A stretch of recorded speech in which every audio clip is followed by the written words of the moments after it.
اور یہ آپ کو بتائیں کہ دنیا بھر کی 562 مسلمان شخصیات کی فہرست جاری کر دی گئی۔ عمران خان 562 مسلم شخصیات کی فہرست میں شامل ہیں۔ چیئرمین پی ٹی آئی کا فہرست میں 10واں نمبر ہے۔ امیر قطر شیخ تمیم بن حماد الثانی 62 مسلمانوں میں سر فہرست۔ سعودی فرما روا سلمان بن عبدالعزیز 62 مسلمانوں کی فہرست میں دوسرے نمبر پر موجود ہیں۔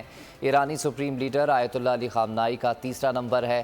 پاکستان کے ممتاز عالم دین مفتی تقی عثمانی فہرست میں 6 نمبر پر ہیں، جبکہ لڑکیوں کی تعلیم کے لیے آواز بلند کرنے والی ملالہ یوسفزئی کو بھی شامل کیا گیا ہے۔ پی ٹی آئی کا حقیقی آزادی مارچ صرف بول دکھا رہا ہے۔ 24 گھنٹے حقیقی آزادی مارچ، سب سے زیادہ ریلز اور سب سے زیادہ ریٹنگز کے ساتھ بول رہا نمبر 1۔ سبسکرائب کریں اور بیل دبائیں تاکہ کوئی خبر رہ نہ جائے۔ سبسکرائب کریں اور بیل دبائیں تاکہ کوئی خبر رہ نہ جائے۔ سبسکرائب کریں اور بیل دبائیں تاکہ کوئی خبر رہ نہ جائے۔